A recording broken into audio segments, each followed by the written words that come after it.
Hi, my name is Karen Stohr. I'm a philosophy professor at Georgetown University in Washington, D.C.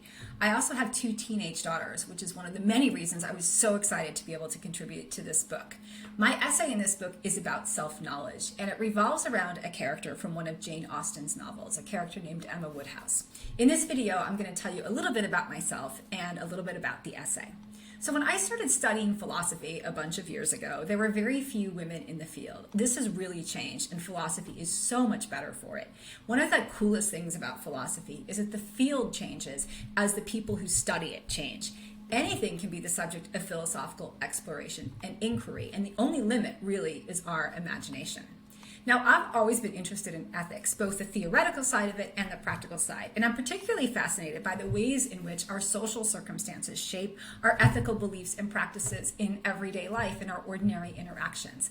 And this is one of the reasons why I like Jane Austen so much. People often think of her as the writer of romance novels, but this isn't accurate. Like a lot of women authors, Austen is very often misunderstood and usually underestimated. In reality, her books involve serious critiques of the social circumstances and norms that were operating in her day. She engages in a lot of class criticism, and she's also really sensitive to the ways in which established social and economic structures disadvantage women and girls.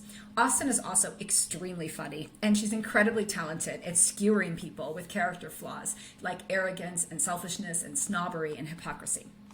So my essay is about one of Austen's more famous characters, a 20-year-old Emma Woodhouse. Emma is the title character of what's usually regarded as Austen's best novel, Emma. Now, if you haven't read Emma, but you've seen the movie Clueless, and you actually already know what the book is about because the movie is based on the book and is a really good adaptation of it. But to tell you a bit about Emma, she's an unusual Austen heroine because she is independently wealthy and she also has a lot of social power. Austen does hope that we'll like Emma, but we're also supposed to find her a little bit exasperating. And what makes her exasperating is that she always thinks that she's right. And most of the time she is right. She's extremely smart and in most cases has terrific judgment.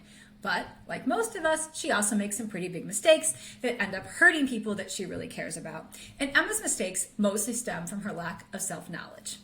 Now, it seems like it would be pretty easy to know yourself because after all, you're with yourself 24/7. So how could you not know yourself? But actually, self-knowledge is quite hard to come by.